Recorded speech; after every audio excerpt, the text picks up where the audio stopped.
затова не тръгвам веднага да говоря.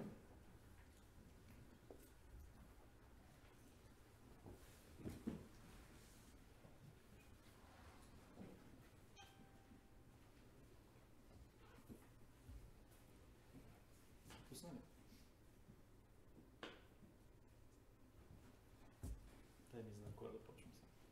Започвам. Добре дошли на днешната дискусия и презентация. Ефективното учене, доказаните от науката, успешни техники и практики. Настоящото събитие е организирано от Клуб Смисъл, както и от Докторантски чай с подкрепата на Червената къща. Аз се казвам Иво Анев и ще бъда днес модератор. Аз съм от Клуб Смисъл и по принцип се опитах да напиша нещо, даже обсъждахме с моите съклубници как да опишем клуба всъщност. Ние не сме от вчера или от днес, ние сме от 2014 година. Имаме над 75 събития вече, в които на различни теми. И нашата цел всъщност е да водим културна дискусия. Да имам възможност да се образоваме и да се развиваме на база на културна дискусия, защото, знаете ли, ние всички искаме да водим добър живот, но този добър живот много често е свързан с това ние да се организираме добре и да сме да работим добре в група, заедно. А затова трябва да можем да обсъждаме неща заедно, затова можем да комуникираме. Знаете, всъщност най-великите цивилизации са тези, които са били добре организираните, които са комуникирали добре помежду си. Например, египетските пирамиди, знаете, това е едно огромно усилие на множество хора. Така и всяка цивилизация. Всъщност даже гениите, които ние наричаме, индивидуалните личности, които ние издигаме, също са плод на цивилизациите. Именно заради това ние създадохме този клуб, в който да дискутираме спокойно и културно. Всеки може да предложи тема. Днешната тема я предложи Живко. И всеки от вас може да се включи. Заповядайте. Излъчваме на живо в момента всичко, което правим. Така че това е всъщност, което вършим. Така. Как ще протече събитието? Първоначално ще имаме около 40 минути, 1 час презентация на Живко, в която ще бъде с една кратка почивка. В последствие ще преминем към дискусия, но тъй като сме много хора, това, което ще направим е, че ще дигате ръка и аз ще ви давам микрофона, за да изказвате вашето мнение, виждане, за да може да се включите. Полека-лека по този начин ще заформим една дискусия. Така, и накрая на последно място ще ви представя инициатора на дискусията, Живко Чобанов. Той е завършил университета Минерва в Съединените щати, като е защитил своята магистърска теза пред професор от MIT. Аз искам да кажа още нещо за него, което за мен е много важно. Това е човек, който не го е страх да потърси истината, където и да е тя. Така че вярвам, че той ще бъде един изключително интересен лектор и Живко Чобанов.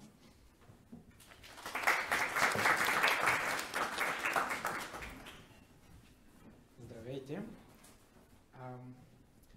Бих искал да допълня това, което Иво каза, защото има една малка, но много важна подробност във връзка с това, което ще говоря. И тя е, че всички тези техники и принципи, които ще обясня, аз съм ги преживял, защото този университет е създаден с идеята да загърби традициите, да започне от нула, като стъпи единствено на това, което науката е доказала, че работи в образованието. И аз в рамките на моята магистратура там успях действително да усетя, че тези неща наистина работят, но за сметка на това са много трудни, защото изискват страшно много усилия в сравнение с лесното учене, с което всички сме свикнали. Така, бих искал да започна с това, да ви формирам правилни очаквания за това, което ще чуете. Не очаквайте от мен някаква лична моя експертиза, тъй като аз нямам никакъв педагогически опит. Това, което аз съм направил е в рамките на моята магистърска теза за около 6 месеца да прегледам голяма част от научните открития, които са направени. Значи магистърската теза я писах преди около 6 месеца, така че информацията е съвсем актуална. Моята цел е да бъда медиатор между науката и вас. Да ви го предам на по-практичен, по-достъпен език, за да не се налага вие да четете дебелите книги, които аз прочетах, и многото научни публикации. По тази причина, че не искам да звуча прекалено научно и да ви отекчавам и да ви затормозявам, аз съм се фокусирал върху практичното, върху това, което считам, че ще работи за вас още от утре. Така че не очаквайте да цитирам някакви автори и така нататък. Ако държите да проверите, че нещата, които говоря, са доказани от науката, в информацията на събитието във Facebook съм публикувал линк, който се надявам поне половината от вас да са прочели. И в него е много структурирано, много накратко съм описал всяка една от техниките за ефективно учене и връзките и с съответните научни публикации и съответните авторитети, които стоят за тази техника. Така, да започнем с дефинициите. Какво имам предвид под ефективно? Разбирам да успеем максимално да оползотворим времето си.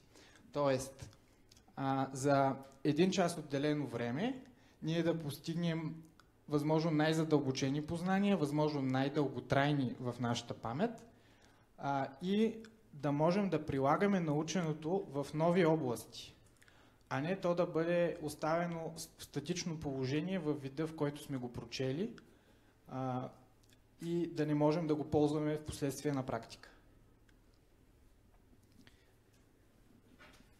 Така, и сега започвам с учениците.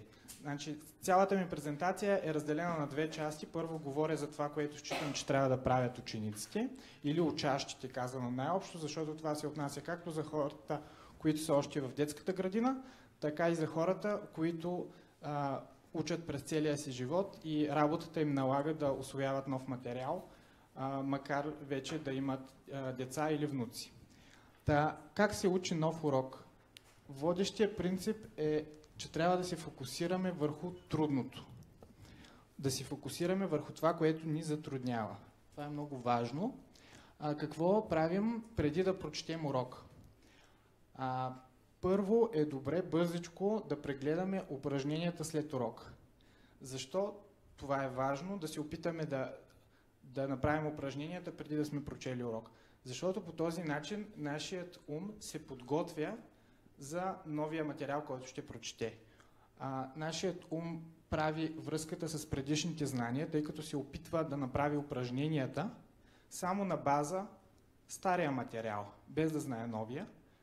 И той по този начин подготвя връзката между стария материал и новия.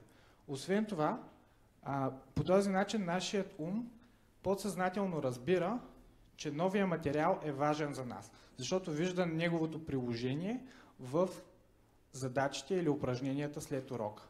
Вижда как този материал би му послужил. Освен това, правейки упражненията предварително или поне опитвайки се бързичко така да ги направим, ние разбираме кое е същината на урока и когато го четем целенасочено, готови сме, подготвили сме се за този прочит. Така, какво правим докато четем урока? Не подчертаваме. Това е доказано експериментално, че не работи. Максимално това, което може да подчертавате, е една фраза на параграф. Вместо подчертаването, докато четем, е много по-успешна техника да си измисляме въпрос към всеки параграф, който в момента четем, и този въпрос да си го записваме в карето отстрани на учебника с моливче, така че на другия ден, когато решим да направим преговор, вместо да препрочитаме урока, което е статично, което е лесно и което не ни върши работа, Вместо това правим по-трудното упражнение, което е да отговорим на всички тези въпроси към съответните параграфи. И вече, ако не сме отговорили вярно или не можем да отговорим вярно, чак тогава прочитаме съответния параграф. По този начин нашият ум работи постоянно, натоварва се и ние активно работим с учебния материал. Освен това, това ни спестява много време, тъй като отговаряйки на 10 въпросчета, ние фактически все едно сме препрочели 10 параграфа. Това е много по-бързо. Какво правим след прочитане на урока? Започнете с най-трудното упражнение, което считате, че можете да направите. Лесните задачи, лесните упражнения ви губят времето. Затова съм написал учете като щангист, защото има една много интересна аналогия, че спортистите, те знаят как да тренират. Как тренират? Като винаги си поставят предизвикателства пред себе си, възможно най-тежките задачи, които могат да изпълнят, и съответно при щангистите те винаги вдигат най-тежката щанга, на която са способни. По същия начин трябва да се учи. Трябва винаги да се решава най-трудната задача, която човек може да направи, защото това максимално натоварва мозъка и го развива. По същия начин, както мускулите трябва да бъдат максимално натоварени, за да заякнат. Затова съм написал учете като щангист. Аз казвам, т.е. не аз, а науката казва не на тестовете. Без тези ABC въпроси с готов отговор и без упражненията за попълване, където трябва да поставите някаква думичка. Защо това е така? Защото това се водят по-лесни упражнения от упражненията, които са със свободен отговор. Задават въпрос и ученикът трябва да измисли целият отговор, а не само част от него или да избере между готови отговори. Идеята е отново умът ни максимално да се затрудни, максимална работа да има с цялото познание, целия натрупан материал и това дава по-високи резултати. Много е хубаво също така да отговаряме на въпроса защо. Да обясняваме, да разказваме учебния материал на някого.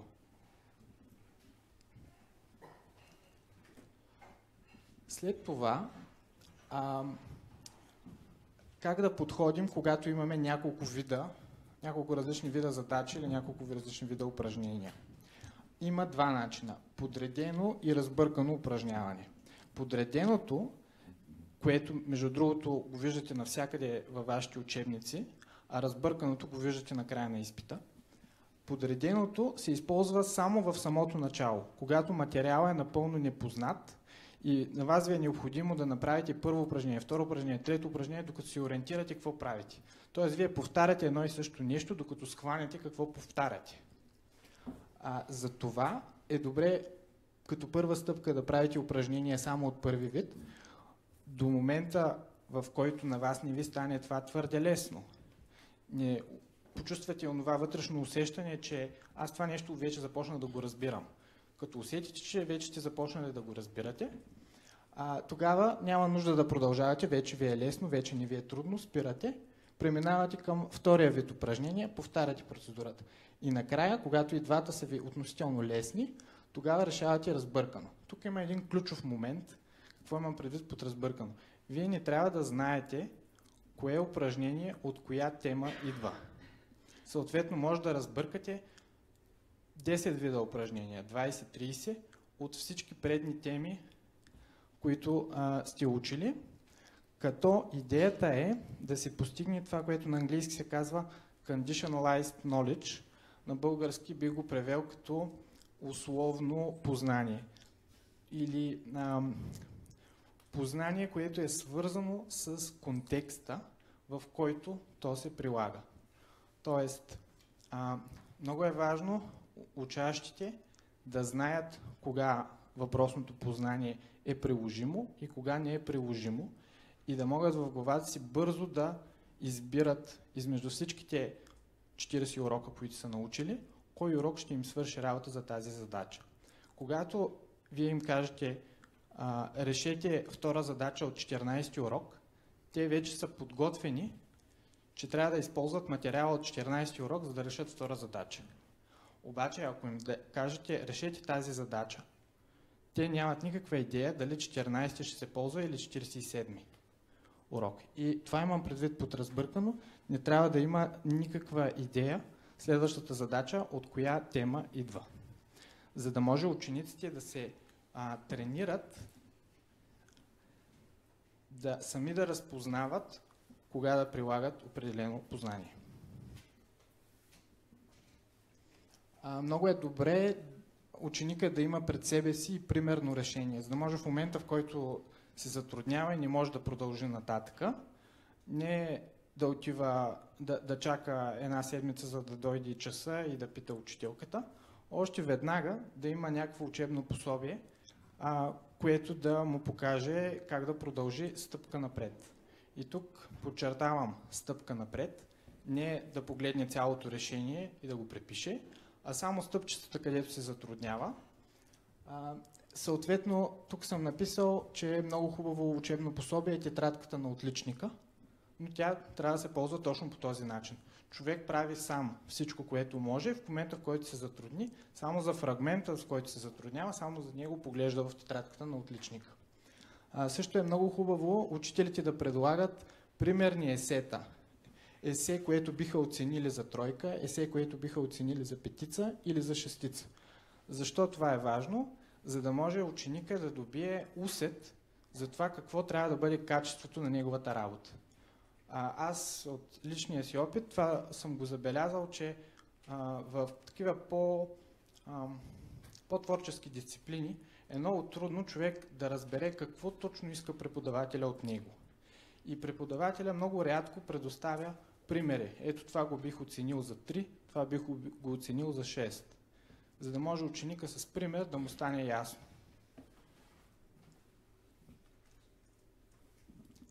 Така, как се учат стари уроци, как се прави преговор? Ключовото тук е, че трябва да имаме разпределяне във времето и да започнем да преговаряме още от втория учебен ден.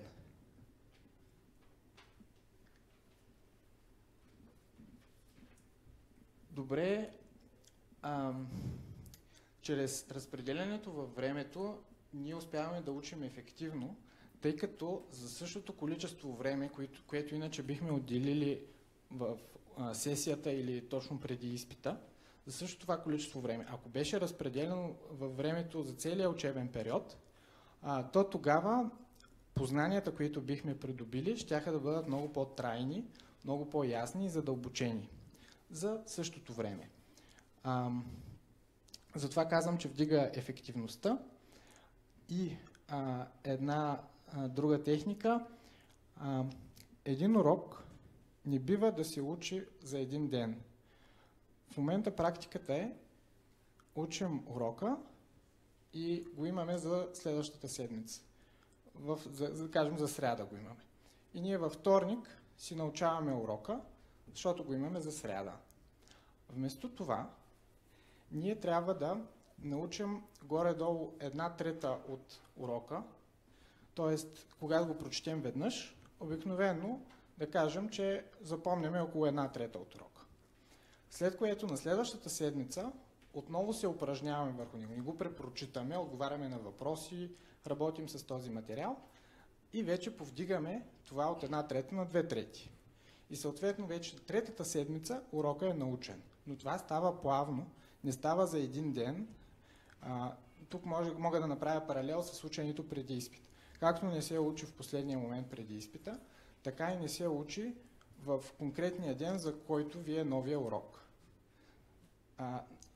Заделеното време, което в момента учениците влагат в това да научат последния урок, новия урок, това време трябва да се скъси, да кажем, наполовина или по-малко да стане, а в оставащото време то трябва да бъде преговор на всички стари уроци преди това. И постоянно да се прави преговор през целия учебен период. Така, кога точно да преговаряме даден урок? Направил съм една простичка диаграма, учим урока има един период, в който вече го забравяме. Той е плавен, разбира се, не е точка, но да приемем, че е точка и да я наречем момент на забравянето.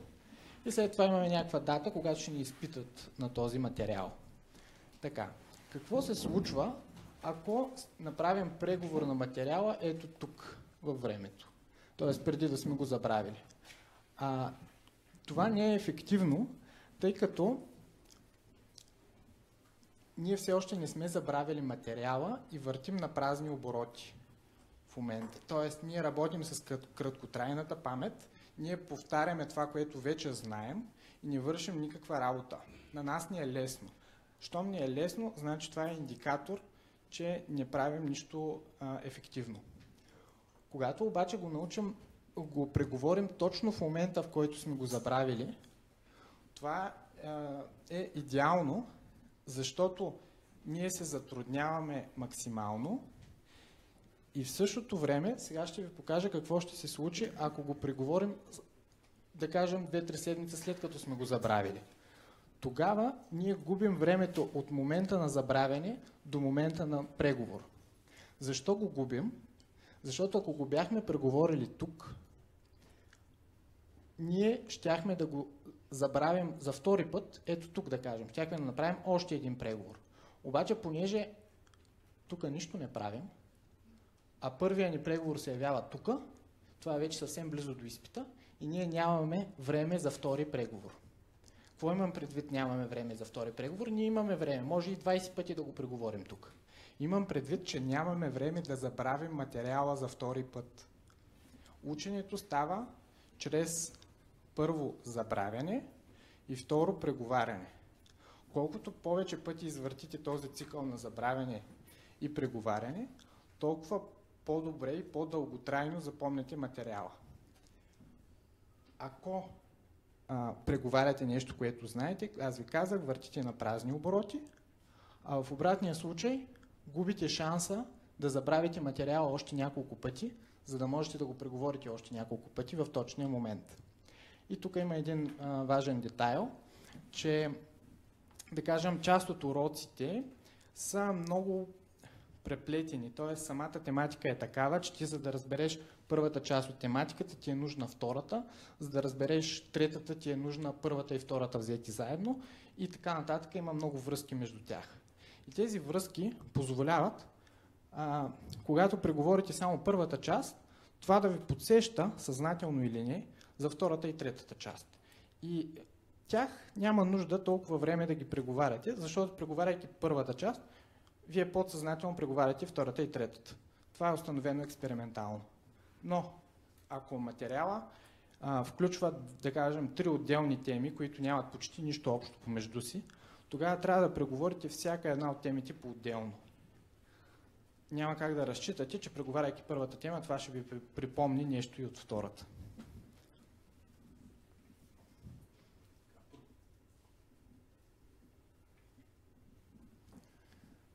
Важно е да положим здрави основи. Основополагащата част от материала трябва да се знае виртуозно. Какво имам предвид под виртуозно и защо? Имам предвид, че трябва да учим за бързина, а не само за точност. В съвременното образование се акцентира върху точността, а не толкова върху скоростта, с която отговаряме. А в случая аз считам, че е важно основополагащата част от материала да се знае виртуозно, защото това ще ви намали умственото натоварване, когато преминете към по-сложната обикновено втора част от материала. Научавайки се да смятате, да събирате числа, след това, когато трябва да решавате уравнения, на вас ви е много по-лесно, защото я имате основата. Обаче, ако просто знаете алгоритъма за събиране на числа, но не може да го правите бързо, тогава, когато решавате едно математическо уравнение, вие ще трябва да мислите за две неща. Първо, какъв беше алгоритъма за събиране на числа и второ, как се решават уравнения. Това ви създава огромно натоварване и ви пречи да учите. Докато ако основите са ви ясни до такава степен, до която човек кара колело или степен, до която се кара автомобил, вие знаете имате възможността, докато карате автомобил, да разговаряте с човека, който е седнал до вас. Това са две действия едновременно, които са възможни единствено, ако вие виртуозно умеете да шофирате. Ако в момента карате шофьорски курс, ще ви е доста по-трудно. По същия начин е важно основополагащата част от материала да се знае виртуозно, за да може по-сложната част на вас да ви е лесна.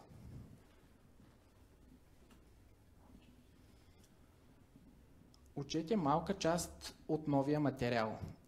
Аз, може би, преди малко ви разказах горе-долу за това, че е важно новия материал да се учи само малка част от него, а повече време да се отделя за преговор на старите уроци. И тук съм го нарисувал малко като схемичка. През първата седмица научавате 1/3 от урока, но преговаряте старите.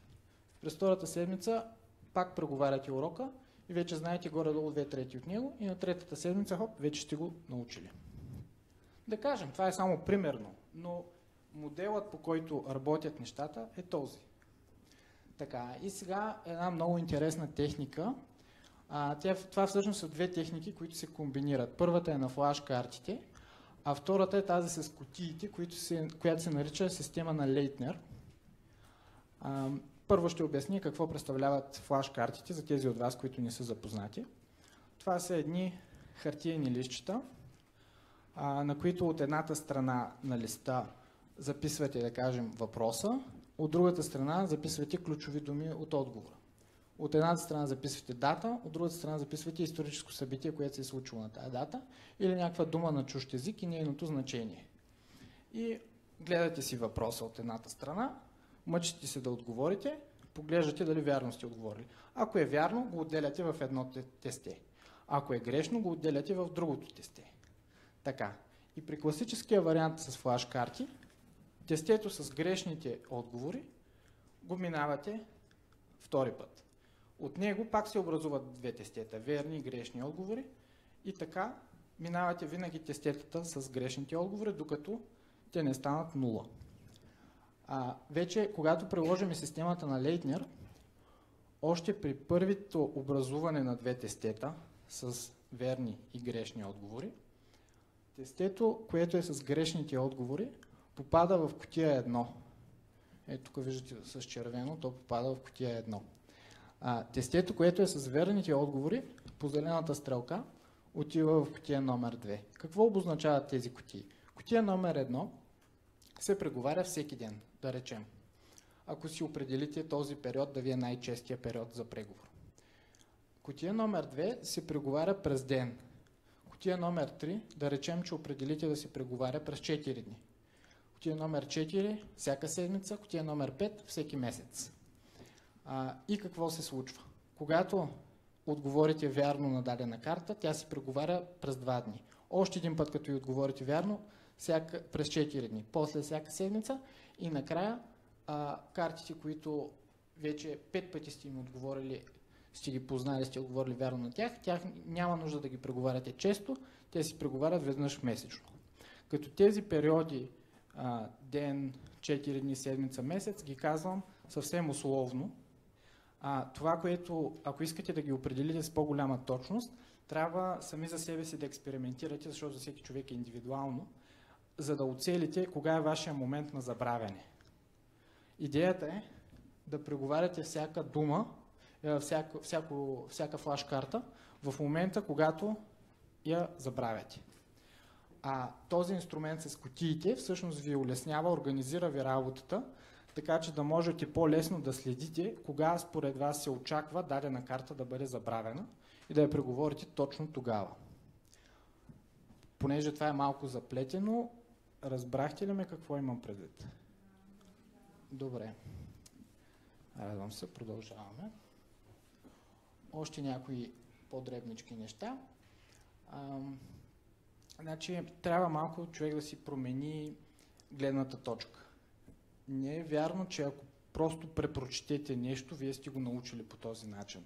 Вие трябва да вярвате единствено, че научавате онова, което можете да разкажете без да гледате в учебник. Освен това, за да можете отново да се затрудните, т.е. вместо да препрочитате, да обяснявате, е хубаво да си намерите някого, на когото да обяснявате. И обикновено при малките деца това са родителите им, но при по-големите това може да са съученици или колеги, които имат затруднения по материала. Отидете и им помогнете. По този начин помагате в също толкова голяма степен и на себе си. Така, какво трябва да правят учениците в час? Тук имам предвид през гледната точка на ученика, какво той може да направи в час. Той може да взема участие и това трябва да го прави, особено ако не знае отговора. Защо? Защото когато човек знае отговора и го каже пред всички, той върти на празни обороти. Неговия ум не се напряга особено много, най-много да изпъкне пред публиката. Обаче, когато човек се опита да изкаже някакво твърдение, което не е сигурен, че е вярно, или пък което се затруднява въобще да го формулира, тогава неговия ум се напряга. Той се чувства активен, активно свързан с материята. Това нещо му става навик и той вместо пасивно да слуша, той участва в час и мозъка му постоянно работи. Това може да се сравни с двама души, да кажем Иван и Петър, които посещават фитнес залата. Иван отива в фитнес залата и си пуска видеозапис на неговия фитнес инструктор, който 45 минути обяснява как перфектно се правят фитнес упражненията. Той седи и го гледа и накрая си тръгва. Петър обаче влиза в фитнес залата и без да знае как се правят упражненията, пробва. Щъка там, блъска, вдига, прави. В това време неговия фитнес инструктор стои до него и му показва грешките. По този начин единият просто пасивно слуша, а другият се поти и се бори с нещата, които не знае, без да се притеснява от това, че може да сбърка.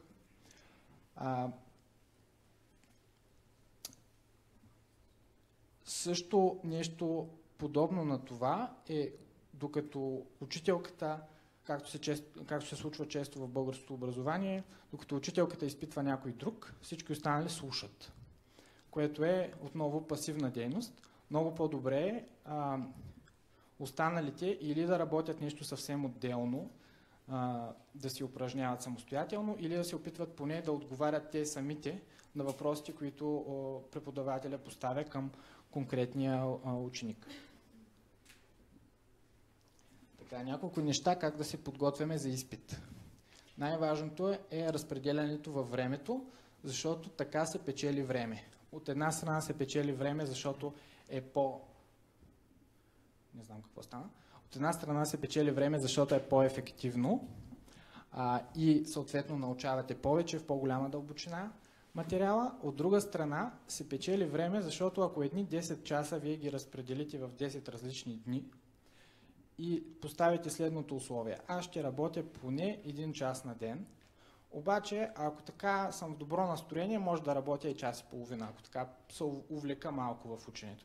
И по този начин, макар че да сте склонни да свършите 10 часа, да свършите работа за 10 часа, вие се самозалъгвате в положителния смисъл, правите фокус, който ви позволява да работите 15 часа вместо 10, без да се напрягате. Особено като така. Следващите неща, които вече ги говорих във връзка с това как се учат уроци, е, че при изпитите особено е много важно всички упражнения и задачи, които правите, да са абсолютно разбъркани, защото това е и формата на изпита. Никой няма да ви каже първа задача от 42-и урок, решете я. Важно е да се упражнявате върху всичко, което ви е най-трудно и върху най-трудното, на което сте способни. И това, което отново да повторя, но няма лошо нещата да се повтарят, защото така се запомнят по-добре. Да си намерите някого, на когото да обяснявате. Обикновено винаги има по един колега, който е закъсал за изпита, има спешно нужда от помощ. Вие трябва да сте първите, които да отидете при него да му я дадете. И някакви нови техники, които са специално подходящи според мен за учене за изпит. Опитайте се да намерите границите на понятията и на методите, които използвате. Какво имам предвид? Да кажем, че учите какво е квадрат. Помислете си кога един квадрат престава да бъде квадрат и започва да става кръг или да става триъгълник. Тоест, коя е границата на понятието, отвъд която то престава да бъде себе си.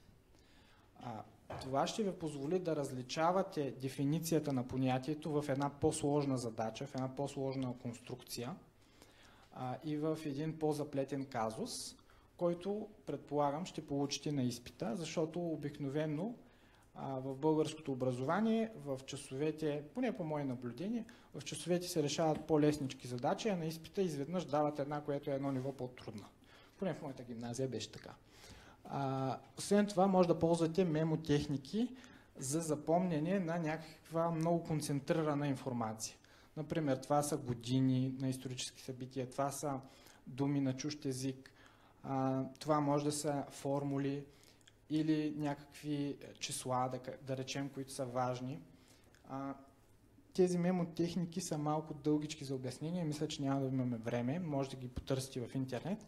В общи линии идеята е да впрегнете всичките си сетива, така че да можете с богатото си въображение по някакъв много шантав начин да си представите всеки от елементите на тази, да кажем, дата или на тази дума на чужд език и да ги обвържете в една обща или история във времето, или да си ги представяте в рамките на вашата стая у дома. Така разпръснати нещата, които имате да научите, едното го свързвате с бюрото, другото го свързвате с стола и така и така. Малко е особено за обяснение, няма да имам това време, може да го потърсите в интернет. Идеята е, че се работи много визуално, с много сетива и се използва това, което при хората е много добре развито, нашето триизмерно виждане и нашата памет за разположението на обектите в пространството. На нея се наслагва информацията, която искаме да научим. Така, много добра идея е да се направите пробен изпит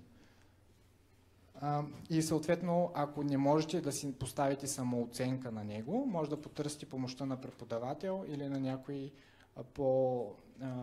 по-успешен ваш колега. Много е важно да поемате лична отговорност за вашето образование.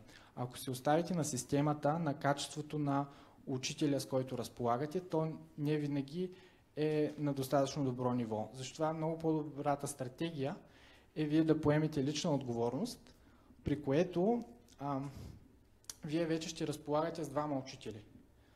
Вашия учител и вие самите.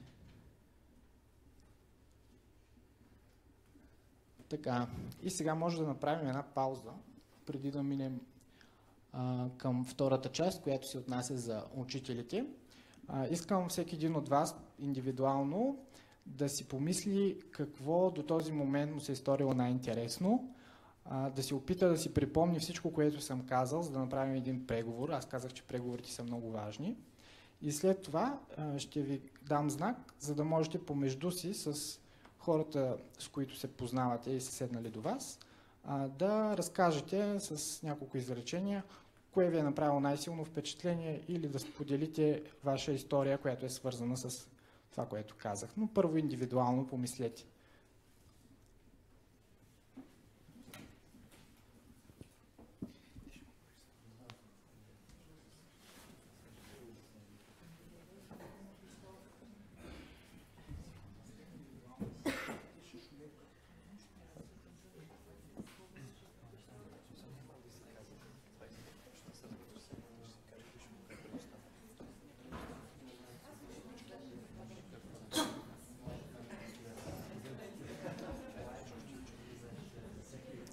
Вече чувам, че сте разшумяхте, така че може да продължавате, говорете си вече и след минутка продължаваме.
Така, имате още 30 секунди да си поговорите и продължаваме с втората част на презентацията на Живко.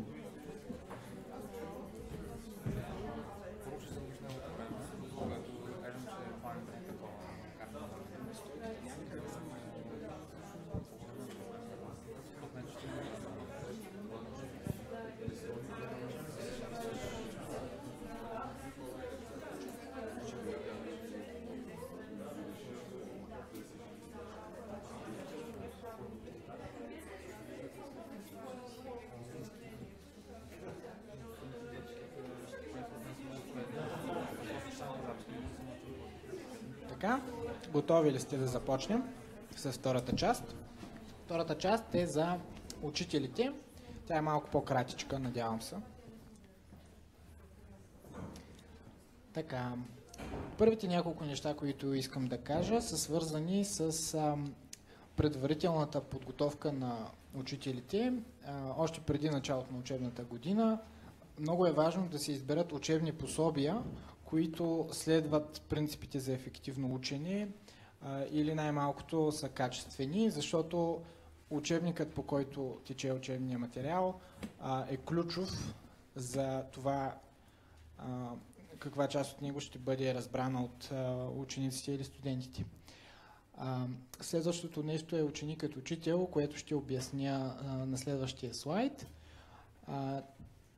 И синхрона между целите и това, което реално се случва в класната стая. Ученикът учител. Ключовото при тази техника е, че намерих научни изследвания, които потвърждават, че резултатите, ако това нещо бъде постигнато, се вдигат двойно. Кое е това нещо, което трябва да се постигне? Това е едно ново самосъзнание на учениците, те да влязат в ролята на свои собствени учители. По този начин ефектът от тяхното образование се удвоява. Аз мисля, че това се наблюдава при олимпийските състезатели на България по съответните дисциплини, да кажем по математика, по биология, по химия и така нататък.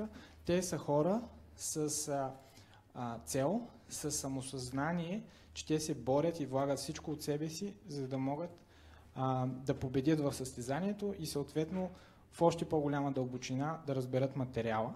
Те са приели ролята на свои собствени учители. Аз съм наясно, че това е много трудно.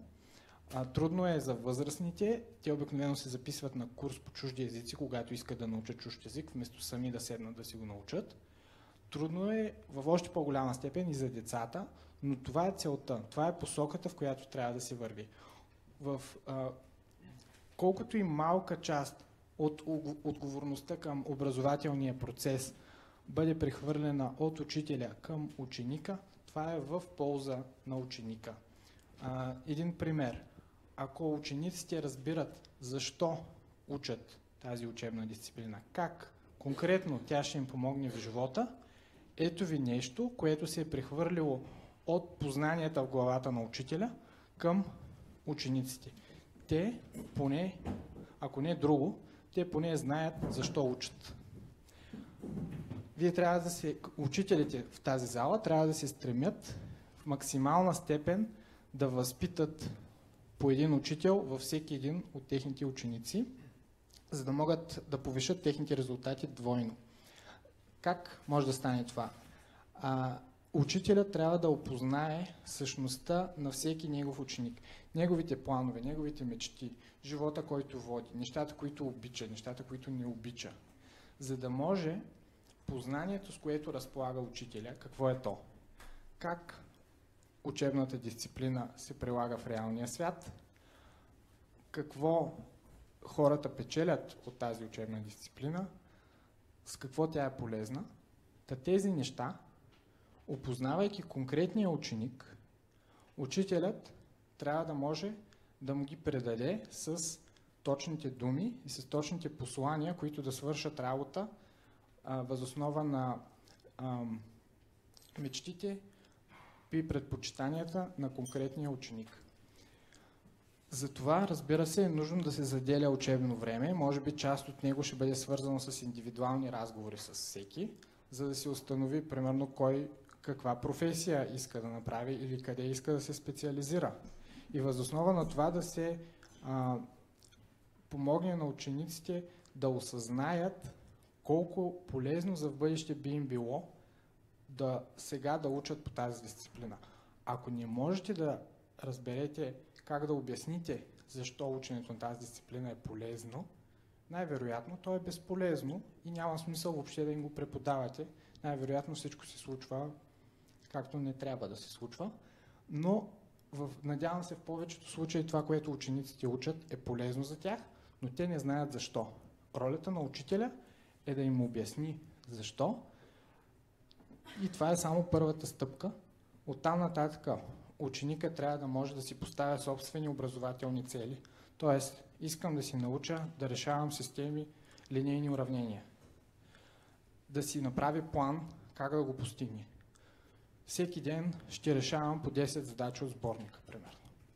И да прави мониторинг на английски, на български да следи за изпълнението на този план. И ако нещо не е както са били предварителните му очаквания, той да направи промени в стратегията си за учене. Но това е личната стратегия, която е измислена от ученика. Това не е стратегията, която учителя му налага под формата на инструкции, реши тези задачи за домашно, научи този урок.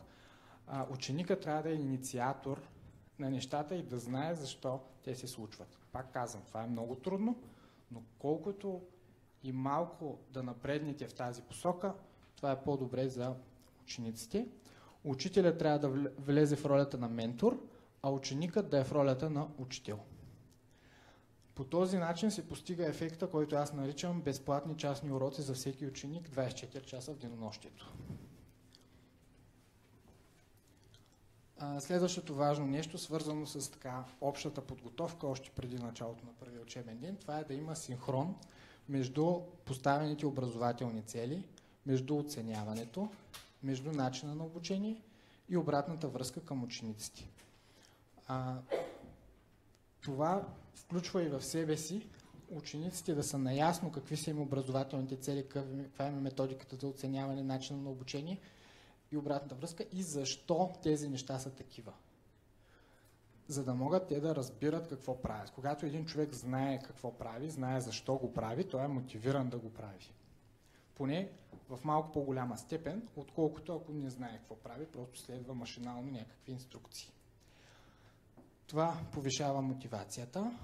Това ще помогне на учениците първо да правят собствени преценки. Примерно аз този предмет мога да го науча за 2 седмици преди изпита, да кажем. Обаче ако тая преценка му е грешна, а му е трябвало да кажем само 1 седмица, пък той се е заделил 2, той се е изгубил времето. И обратно, ако се е заделил 2, пък му е трябвало цял месец, изпита е за 3 Z. По този начин те ще знаят как да се подготвят, ще знаят колко рано да започнат и всички тези преценки, които са ключови за тяхната работа от целия учебен период, ще бъдат много по-близо до истината. Тук съм написал не на тестовете по литература. Това е просто един пример за несъответствие между образователните цели, които да развиват творчеството на учениците, тяхното литературно съзнание и начина на оценяване, който е заградете с кръгче кой е автора на това произведение, който единствено развива паметта на учениците, която след няколко години, разбира се, бива изтрита, ако те не преговарят това, което са научили. Така, какво трябва да правят учениците в клас според науката? Много е важно да натоварвате всеки един ученик максимално през цялото време с упражненията, които конкретно на него са му трудни. Не трябва да има ученици, които пасивно да слушат, а камо ли пък нищо да не правят в час. Всички трябва, както в една фитнес зала, да се потят през цялото време, за да има ефект от тренировката.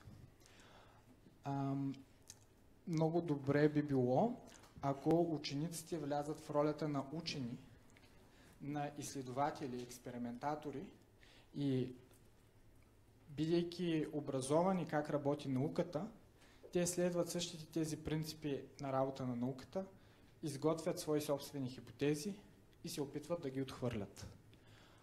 Това би възпитало в тях начин на мислене, който е безкрайно ценен във всеки един аспект на науката, а също така и на практиката.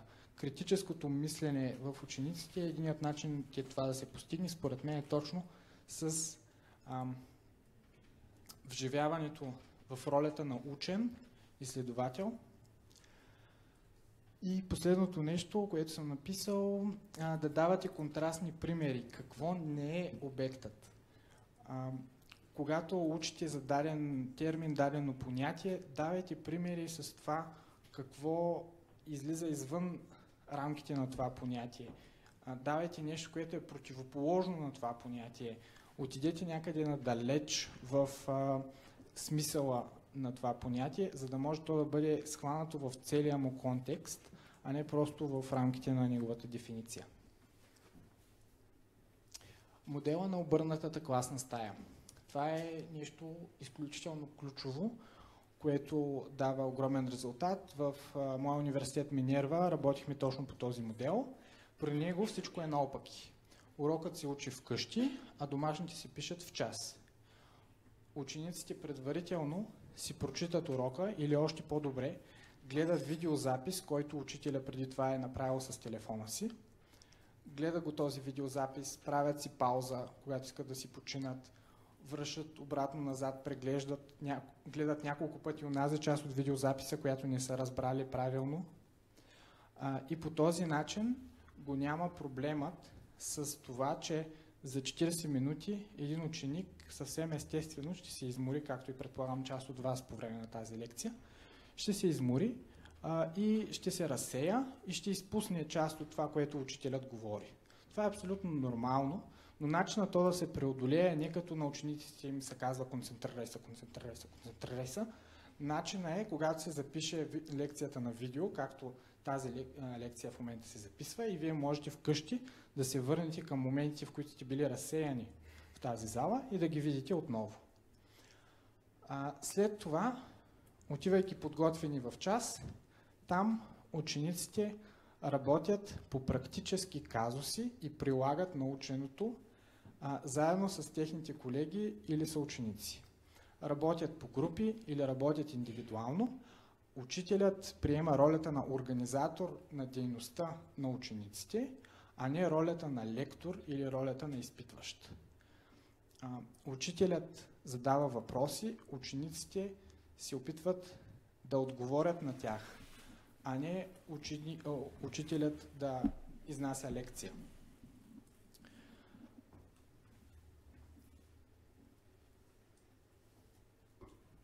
Много е добре да се решават реални казуси. Защо? Защото така учениците виждат ползата от това, което учат. Защото по този начин те развиват своето практично и творческо мислене. Обикновено, когато трябва да се разреши някакъв реален казус, отговорите са повече от един или пък няма нито един верен отговор. В такива ситуации, за които учениците трябва да са подготвени, в такива ситуации обикновено всички са активни, защото проблема е тежък и учениците са наясно, че нямало е как в урока да научат отговора. И това, че те са дали грешен отговор, не значи, че те не са си чели урока. Това ги стимулира те да са по-активни, да мислят, да са креативни и да са много по-мотивирани, защото виждат как това, което учат, се прилага в реалния свят. Тук съм дал няколко примера. В част по биология да се работи по въпроса как да предпазим родопите от корояди. По география, в коя държава бихте отишли на почивка и защо? По история, можеше ли Втората световна война да бъде предотвратена? Разбира се, голяма част от тези реални казуси учениците и учителите са абсолютно наясно, че учениците няма как да ги разрешат, но в това няма никакъв проблем. Целта не е да се разреши казуса, целта е наученото сухата теория да бъде приложена в нещо практично.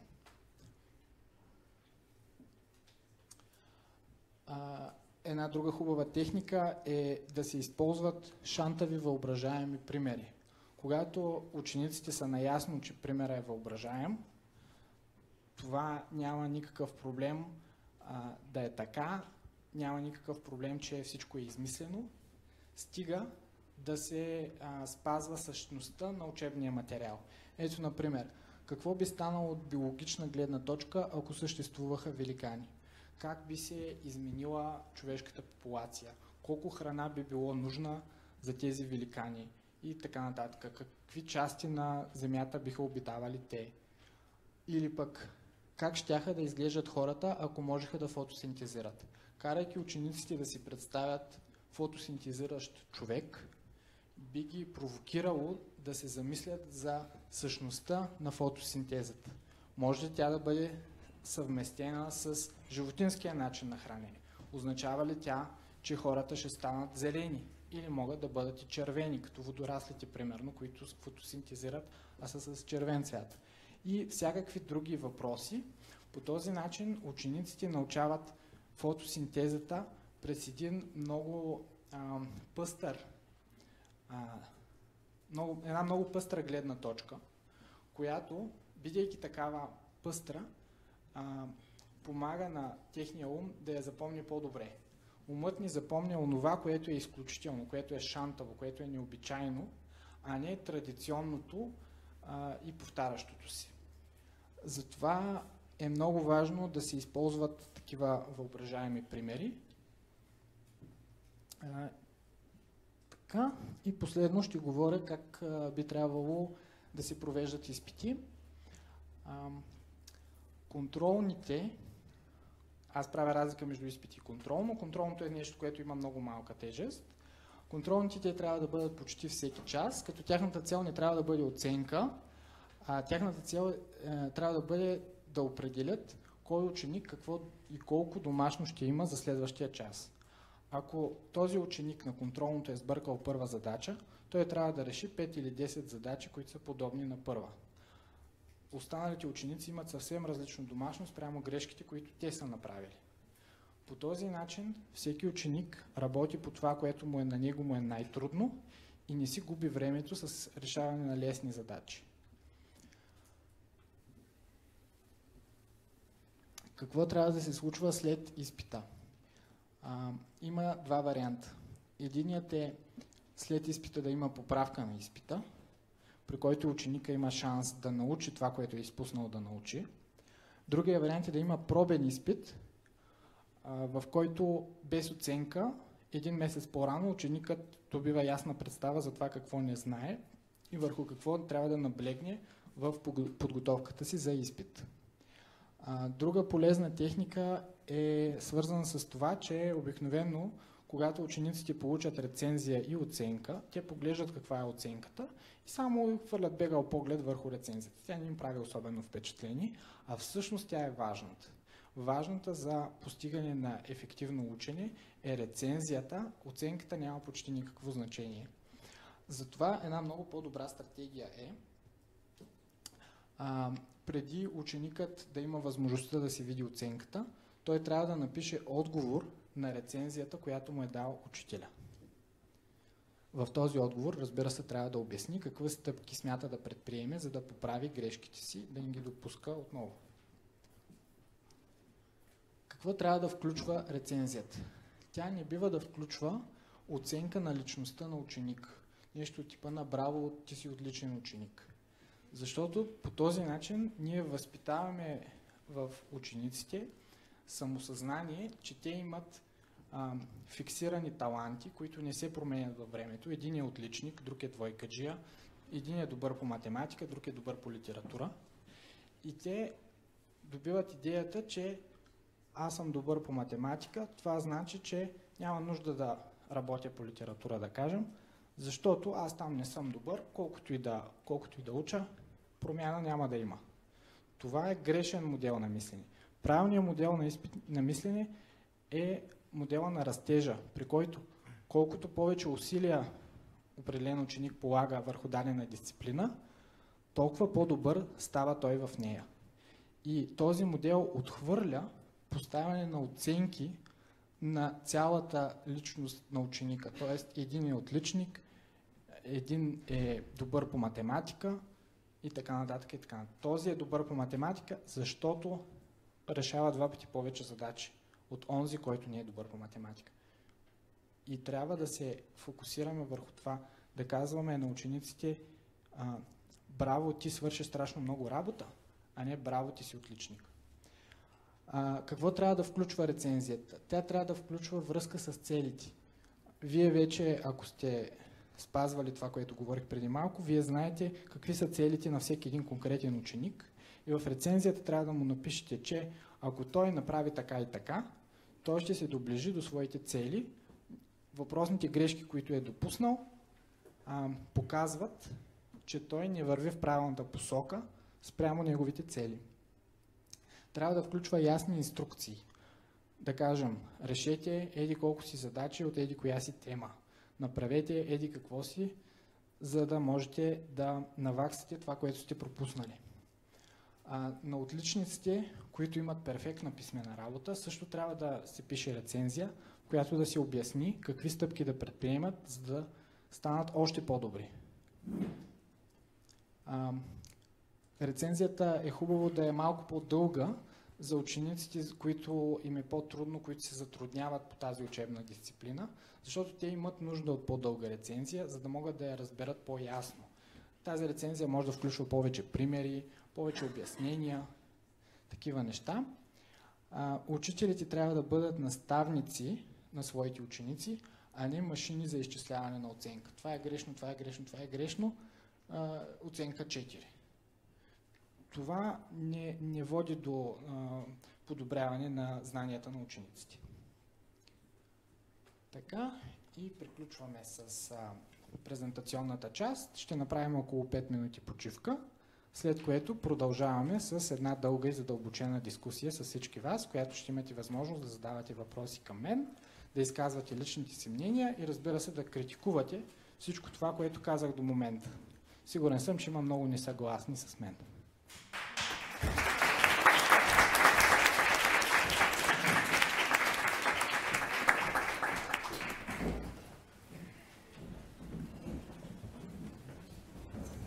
И за тези, които няма да участват в дискусията, на 4-ти правим дискусия има ли наследство архитектурното бъдеще в Дома на киното. Няма да бъде точно в Дома на киното, а в Кучбар.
Ако искате, заповядайте малко по-насам, за да може по-лесно да ви давам микрофон. Добре.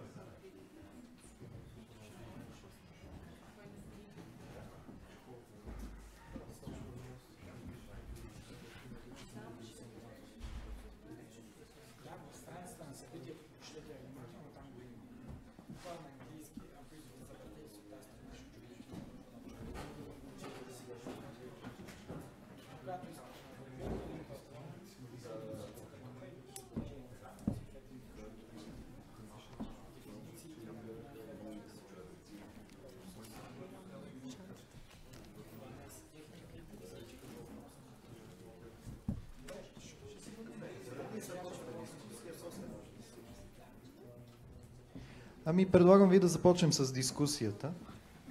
Някой има ли въпроси, коментари? Ако искате, може да ме викате с вдигане на ръка.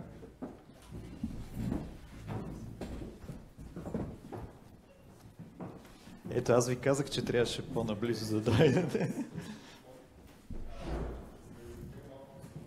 Говорете, моля, на микрофона, защото за записа. Да разведря малко обстановката. Живко да го попитам за тези методики, които сравнително наскоро е научил, да разкаже, може би, един негов личен пример, така или да оцени за времето назад на изпита по логическо преди няколко години, как може да оцени сега, знаейки тези неща тогава, когато отдели много време, какво направи добре, какво не е направил добре и въобще как може да се подобри или промени ситуацията тогава. Защото това е един негов голям личен пример. Ами, по това време аз въобще не бях и чувал за тези техники и съответно това, което бях приложил, може би е свързано с разпределянето във времето, защото аз бях наясно, че тази дисциплина е много тежка и започнах много отрано да се готвя по нея, но със сигурност ще да постигна по-високи резултати, ако бях приложил това, което учените са установили, че работи. Сега не мога да изпадам в конкретика, понеже става въпрос за нещо, което се е случило преди 3-4 години. Но благодаря за този въпрос. Ще ви помоля и да се представяте преди да задавате въпроси. Благодаря. Радослав се казвам, имам един въпрос пряко с моята практика. Кои техники според теб работят при изучаването на чужд език най-добре? Кои би препоръчал като приложение и лично при теб какво работи? Ами, аз нямах достатъчно време за да проверя кое лично при мен работи, тъй като тази магистърска теза я завърших в септември месец миналата година, от тогава не съм учил език, но считам, че техниката с флаш карти е изключително полезна за научаване на нови думи. Освен това, ако се придържаме към принципа, който е, че трябва да се занимаваме винаги с най-трудното, а при един език, кое е най-трудното да говорим? Най-трудното е да пишем, т.е. когато от нас излиза езика, а не когато ние пасивно го чуваме от другаде. И съответно, според мен е най-добре да си натоварваме максимално с нещата, които са ни по-трудни при ученето на езика. Това обикновено е свързано с прилагането на този език, ако мога така да се изразя.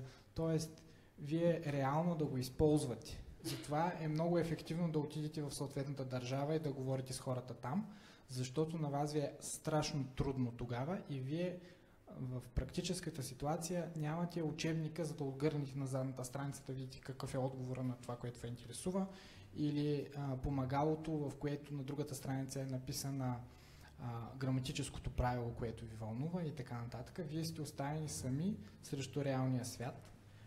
И за мен това е изключително ефективен метод за учене на чужд език. Привет, казвам се Денка. Много ти благодаря за това, което сподели с нас. За мен беше много интересно. Малко за мен била съм учител в рамките на 2 години по английски език и определено мога да потвърдя това, което ти сподели за флаш картите. Аз го правих под формата на игра и то с момчетата, които най-много не искаха да учат и оставаха след часовете и правихме същото от едната страна на български, от другата на английски.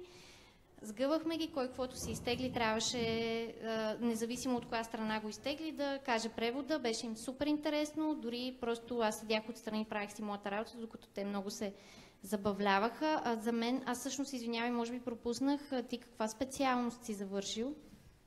Ами, бакалавър компютърни науки и след това магистър IT Project Management и в щатите това, което завърших, приложен анализ и взимане на решения. Окей. Чисто, по-скоро исках да те питам дали някога е било за теб от интерес да проследяваш как се, така да се каже, култивира мотивация в един човек, защото всичко, което каза, е страхотно, но на мен ми се наложи, примерно, за мен голямото предизвикателство като учител беше да работя с учениците, които им е много по-ниска мотивацията от всички останали. Това, което за мен даде ефект е, индивидуалната работа беше много по-ефективна. В този смисъл ми беше интересно дали покрай това, което си направил, си попадал на такива материали да споделиш. Не конкретно по този повод, но аз доста години се вълнувам от темата мотивация, защото знам, че тя стои в основата на успеха. И съответно мога да кажа, че част от плановете ми са да направя отделно събитие, посветено на тема мотивация, в което да разкажа всичко, което аз съм намерил и да потърся вашата гледна точка, това, което вие сте намерили и това, което работи за вас. Защото мотивацията малко или много е нещо индивидуално. За да дам нещо като конкретика, какво считам, че е важно за мотивацията на учащите, считам, че е важно те сами да осъзнават защо учат нещото, каква е връзката между ученето и техните лични цели. И има една техника за преобръщане на думичката трябва в думичката искам. Тоест, аз трябва да уча. Защо? Защото трябва да си взема изпита. Защо? Защото искам да завърша училище. Защо? Защото искам да работя. И виждате ли как трябва, изведнъж стана на искам. Това обикновено става след много стъпки. Аз сега по-бързичко ви го изговорих. И идеята е хората да застанат пред огледалото и да се замислят сами за себе си, защо някои неща са важни за тях, а други не са важни. И както при мен лично се беше случило, за мен дълъг период от време социалните контакти и приятелите бяха много по-важни от успехите, които постигам. И начина да се мотивирам да се върна обратно към успехите беше като осъзная много добре ползите и негативните страни от това аз да отделям толкова много време на приятелите си. Когато аз го осъзнах и го разбрах това нещо, техният приоритет спадна и си повдигна приоритета на моята работа в кариерен план, защото аз бях разбрал много по-добре, че ще спечеля страшно много повече, ако вложа време и енергия в тази посока. Това е въпрос за конкретен мой случай, не говоря, че по принцип е така. И за мен това е най-ефективният метод за мотивация, чрез разбиране и осъзнаване, чрез промяна на ценности и светоглед. Това е трудно, изисква много работа. Да, още някой?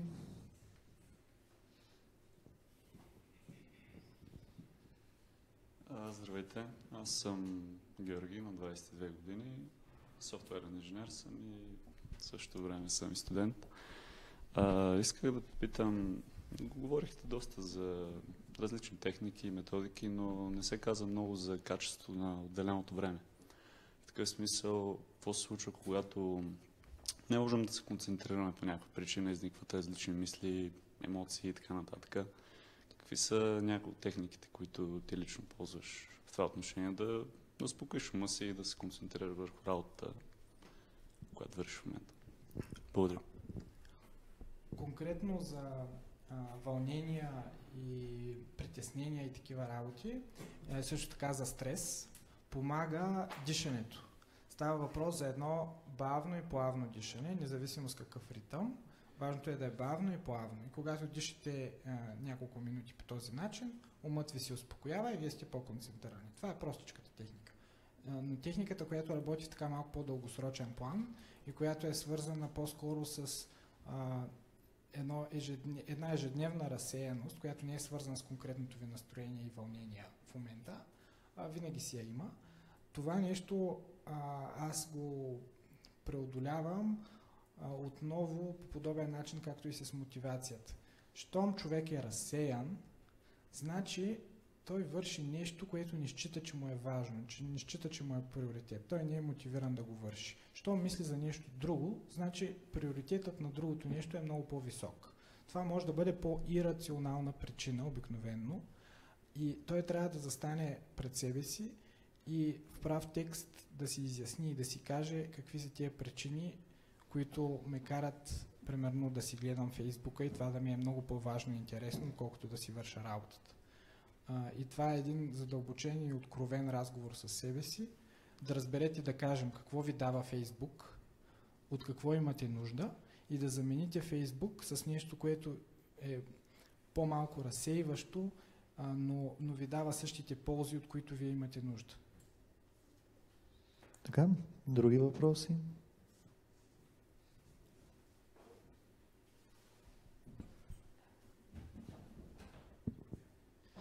Здравейте, Николай се казвам аз.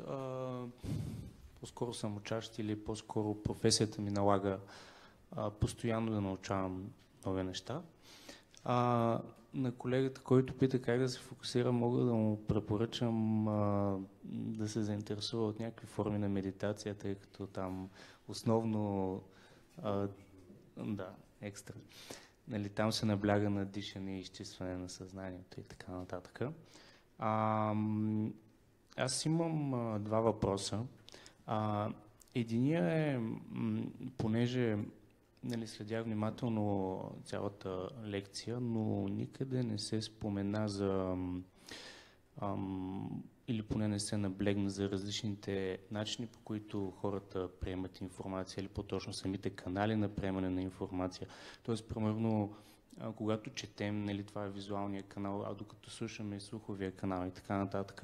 И че, примерно, аз за себе си съм осъзнал, че да гледам видеа и да уча от видеа и да слушам хора, които са професионалисти в това нещо, да водят лекции, да бъдат интересни, да държат интереса през цялото време, ми е много по-ефективно от гледна точка на време, отколкото да седа и да чета материала. И от няколко години изобщо не седа и да чета с основна цел да науча нещо изцяло, но по-скоро да си подкрепя знанията, но основата винаги е уча от видеа. Тоест, и въпросът ми е тук нещо малко повече да кажа за различните канали на възприемане на информация. Много се радвам за този въпрос, защото той е нещо, което мислех да включа в презентацията, но не остана място за него. Истината е, че това, което прочетах в научните трудове, е, че това е абсолютен мит.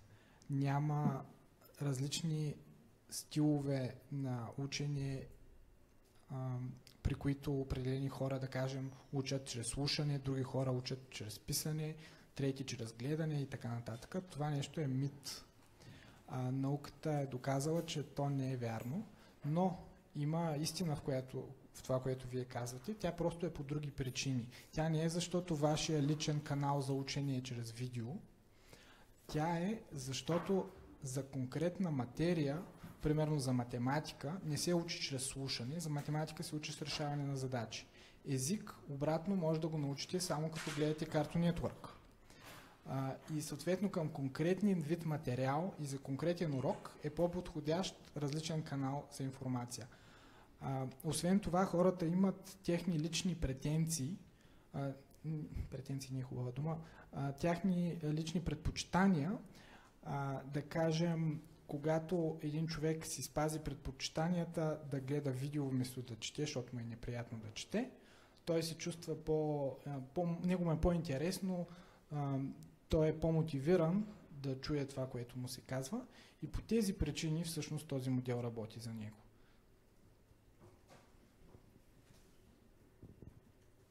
Здравейте, казвам се Росен. Искам да попитам Живко, какво му е мнението за слогистопедията като начин за учене? Моето мнение по-скоро клони към негативното, защото не намерих сериозни научни потвърждаващи доказателства, че сугестопедията работи. Тоест, има книги, които прочетах за това как се учи ефективно и как се преподава ефективно. Има и научни статии, които резюмират всичко, което преди тях е било създадено. И в тях думичката сугестопедия не фигурира. Не знам по каква причина.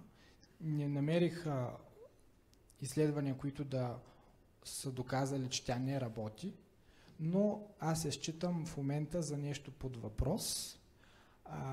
Сами можете да прецените сугестопедията като метод за тези от вас, които я познават, до каква степен спазва принципите за ефективно учене. Защото принципите за ефективно учене, затова се казва принципи, а те са, да ги повторим пак, да се учи възможно най-трудното, да се разпределя във времето и да кажем да се прилага на практика. И те затова са принципи, защото те работят навсякъде и за всичко и ако те не са силно застъпени в сугестопедията, то не би трябвало, според науката поне, сугестопедията да работи. Макар че тя може да работи по някакъв друг канал, не знам, но за мен тя е под въпрос.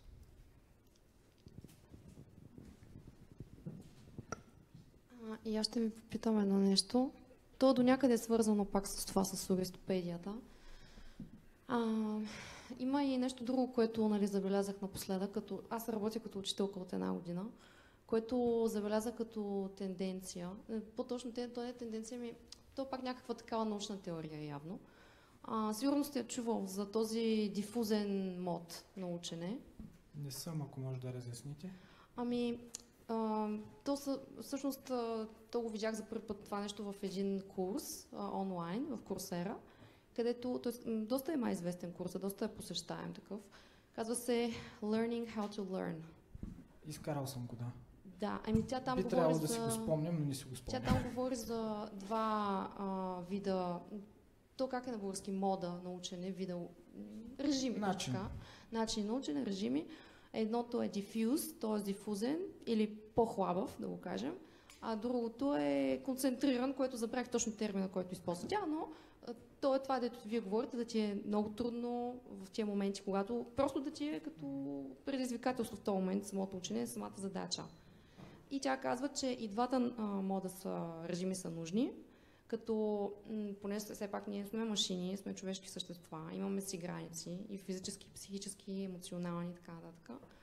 Като ти в момента, в който се измориш от този първия по-сериозния натоварващия мод, трябва да се, да се възползваш от другия мод, защото в този другия мод всъщност всичките ти неща, които ти си ги научил, те започват да се организират и да се създават допълнителни връзки между тях и всичко просто се пада на мястото. И даже тя даваше примери с много известни хора, като например Салвадор Дали и този, мисля, че Ват, с електричара, нали? Дето са ги използвали, даже са имали някакъв техен си ритуал, за да могат да влезнат в този мод, защото той става, когато човек е много изморен или когато е полузаспал по някой път и те, примерно, или е сънен. И когато не осъзнаваш, но всъщност на едно малко подсъзнателно ниво, когнитивно, всъщност мозъкът ти работи и осъзнаваш много работи. И всъщност Салвадор Дали имал някакъв такъв ритуал, при който е заспивал, обаче държала някаква лъжица по някакъв начин и един път като заспи, в момента в който заспи, тя пада и го събужда. И в този момент той казва, че му се случвали най-лудите идеи, нали? Му се хрумвали. И затова искам да ви питам, и понеже сугестопедията има някакъв такъв елемент, в който тя не иска да те натоварва максимално. Тя иска много от времето да ти го ангажира с ученето и да минеш през много материал, но тя много разчита на това на твоето подсъзнание. Тя вярва в него, че като ти даде много материал, дори да не го запомниш в този момент, в един момент нещата, те са си там някъде. Нещо от този сорт. Исках да ви питам за това, какво мислите? Много ви благодаря за обяснението, което дадахте. Наистина се справихте добре. Спомних си, че точно по този материал го бях учил тогава за дифузното учене.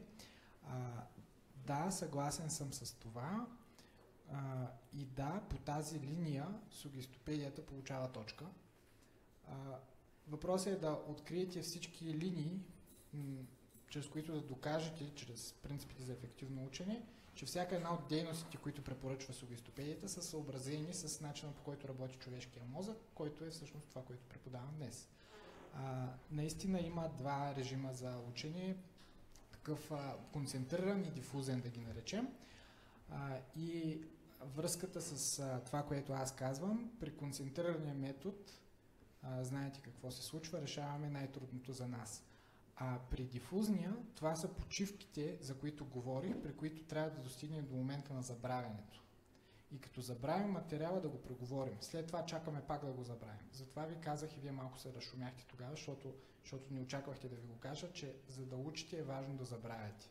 То е един цикъл. Забравяне, преговор, забравяне, преговор. Ако е само преговор, се получава това в поговорката, повторението е майка на знанието, което въобще не е съвсем така, ако между две повторения нямате забравяне.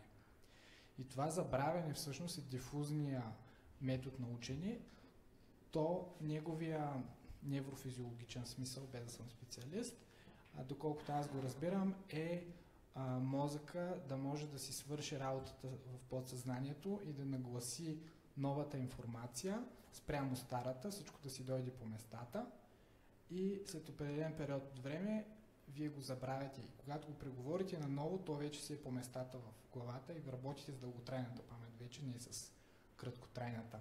И в този смисъл съм абсолютно съгласен.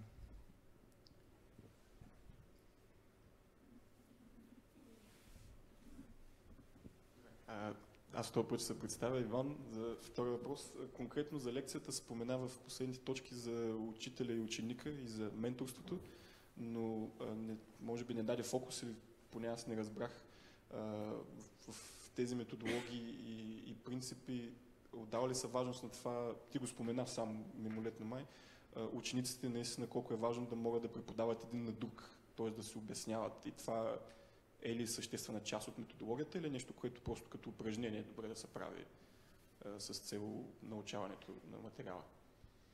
Благодаря за това допълнение. Да, бих казал, че това е съществено. Бих могъл да го включа в презентацията за следващия път. Това е едно надграждане над това, което аз казах, материала да бъде обяснен на някого.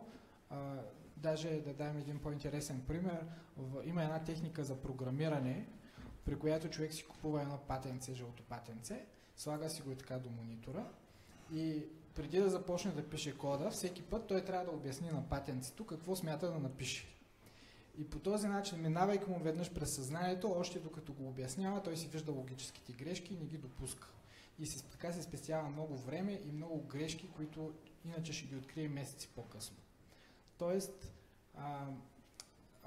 това, което ви препоръчах, да намерите някой ваш колега или съученик, който се нуждае от помощ и да влезете в ролята на учител спрямо него. Това е изключително ефективен начин вие да разберете материала в дълбочина.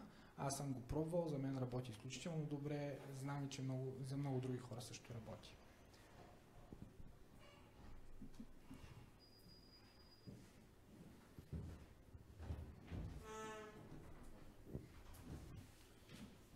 Здравейте, аз съм Дан, учител съм по математика на всякакви възрасти вече от подготвителен до 12 клас. И една част от лекцията беше изключително интересна, не само за това, че е интересна само по себе си, но защото ме върна към нещо, с което аз съм бил в голям конфликт и това е тъй нареченият Circular Curriculum.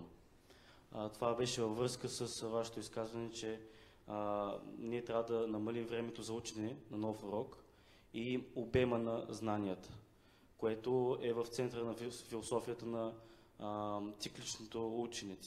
Давам пример от математиката. На Запад, примерно, учат дроби в 4-ти клас, учат ги в 5-ти, в 6-ти, в 7-ми, като всяка година надграждат върху старият материал. В България ние учим дроби само в 5-ти клас. В 6-ти клас учим някакъв друг материал. И аз, когато преподавах в едно ливанско училище, което следваше американската система, видях, че специално в това училище децата много трудно правеха асоциации между отделните знания в материала за, например, дробите. И просто при тях, точно при тях, в точно тази ситуация, този модел на учене не работеше. И аз тогава бях много ентусиазиран и превъзбуден как ние, българите, сме избрали някакъв по-добър, нали, подход. И в връзка с това, което казахте, намаляване на обема на новия материал, вие подкрепяте ли тъй нареченият Circular Curriculum, не знам как се превежда на български това, И ако да, защо, какви са преимуществата, какви минусите, дали могат учениците да направят асоциации между отделните точки на материала в този модел на учебен план. Благодаря. Интересен въпрос. Бих искал първо да разясня малко по-точно какво аз подкрепям и какво не подкрепям. Не става въпрос за свиване на обема на учебния материал, т.е. да учим по-малко неща. Става въпрос да не ги учим веднага, а поетапно. И това го бях представил на един слайд с седмиците, как първата седмица учим 1/3, втората седмица 2/3 и на третата седмица вече научаваме урока, а не на една хапка. Това нещо се подкрепя от науката, разбира се. По този начин, разпределяйки новия материал във времето, учейки го по-дълго време, ние имаме тези безкрайно ценни периоди, в които да го забравим, да си го припомним отново, да го забравим, да си го припомним отново и с всяко следващо припомнение да задълбочаваме познанията си, научавайки още едно ново парченце към него. Да, точно това е правилният начин на учене, а не всичко наведнъж и след това да минем на следващата тема.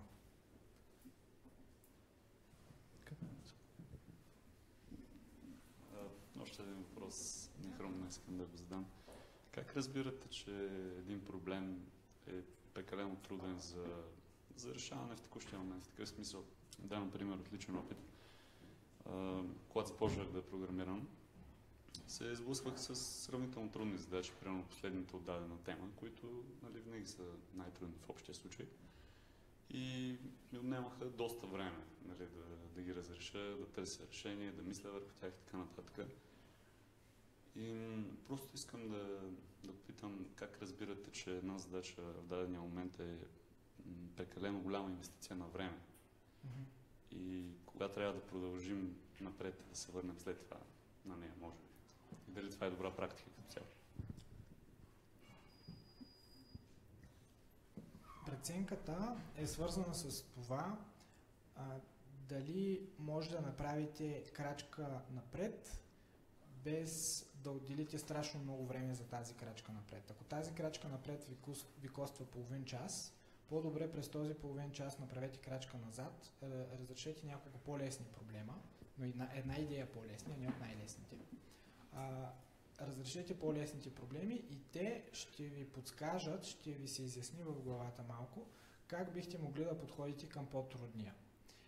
Но е важно в самото начало да започнете с най-трудната възможна задача, за която се сещате, да се пробвате върху нея, като не стане, връщате се стъпка назад, като и с това не стане още една стъпка назад, но не да се получи този момент, така ще го нареча, на запецване, по който вие стоите на място, което сте и се мъчите и са ви се изчерпали идеите и не знаете какво да правите.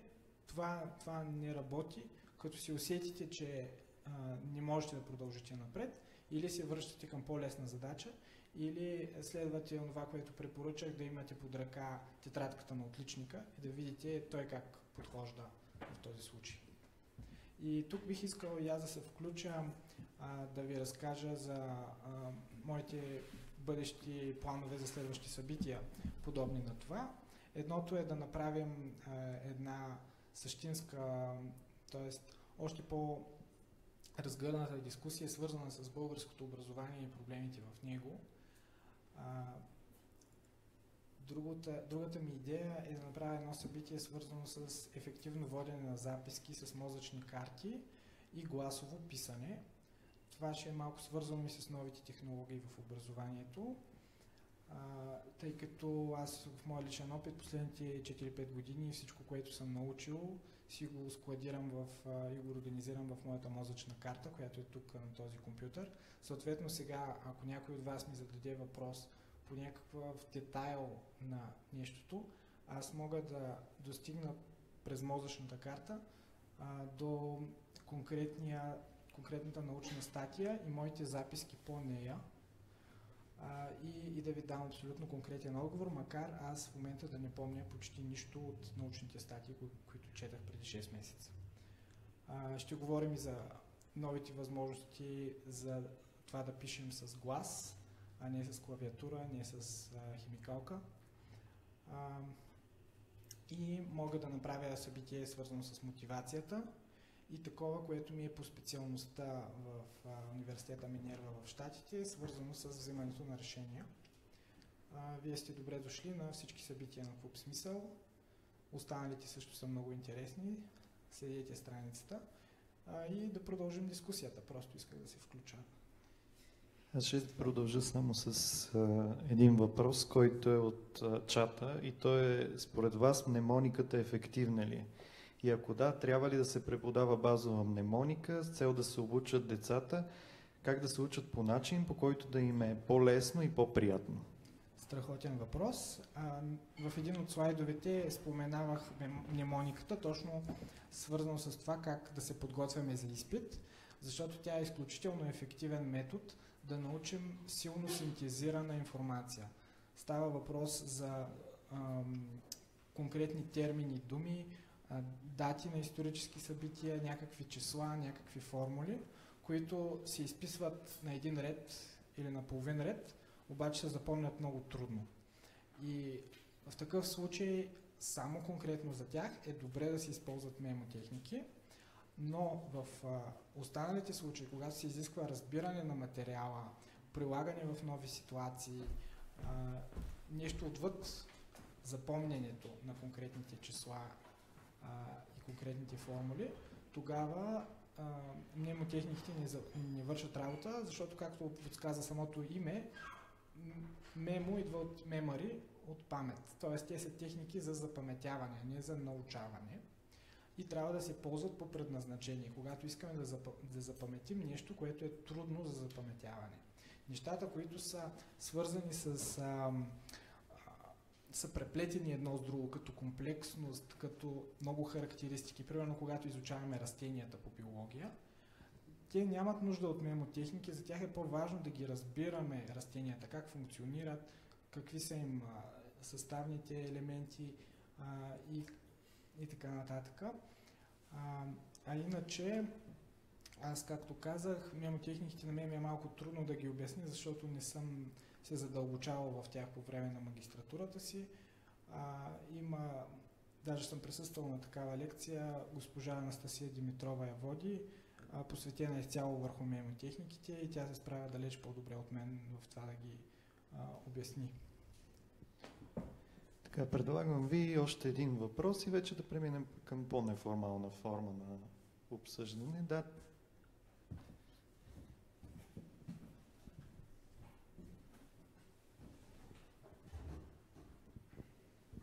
Другия ми въпрос е свързан с геймификацията на обучението, т.е. обучение чрез игри.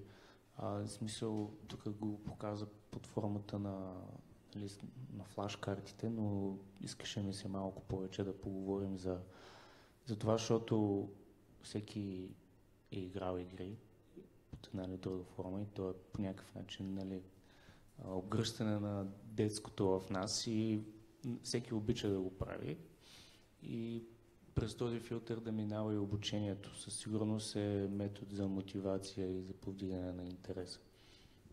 Да, благодаря, че засегнахте темата. Това беше включено в презентацията на предишното ми събитие, посветено на ефективното учене, но тъй като е пряко свързано с мотивацията, а не с ефективното учене, реших да спестя малко време.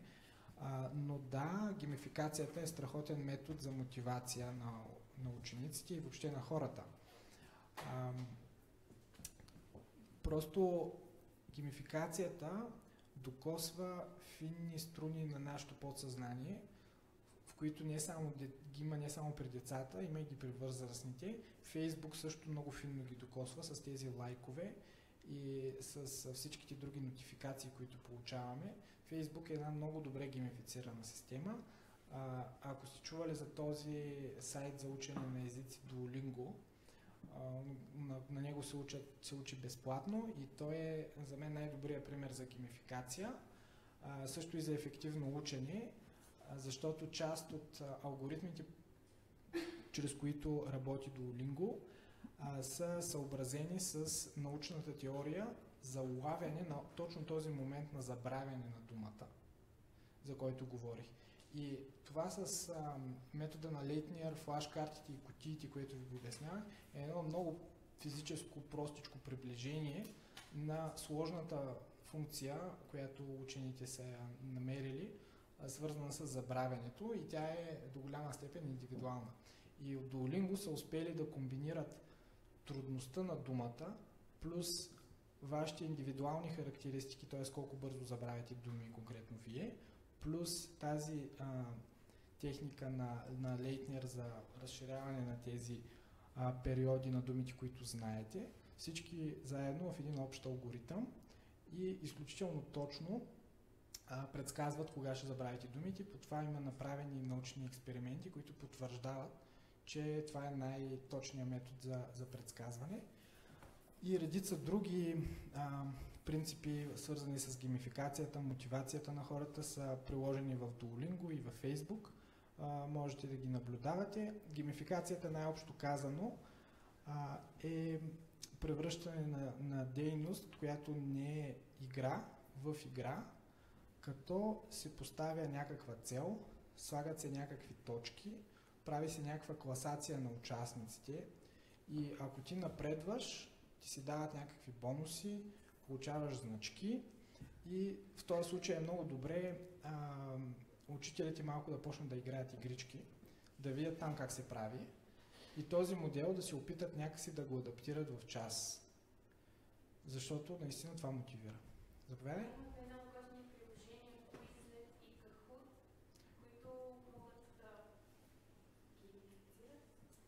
Да. Quizlet и Kahoot, така ли? Да, благодаря. За да кажа и на нашите зрители, това са приложения, които могат да ги геймифицират. Аз не съм запознат лично с тях, но се радвам, че обогатихме дискусията. Добре, благодаря ви, че дойдохте на днешната дискусия и презентация на Живко. Нека ръкопляскам отново на Живко, който се представи прекрасно днес. Заповядайте и на други наши събития. Вярвам, че можем заедно да направим нещо много голямо и хубаво. И отново благодаря ви.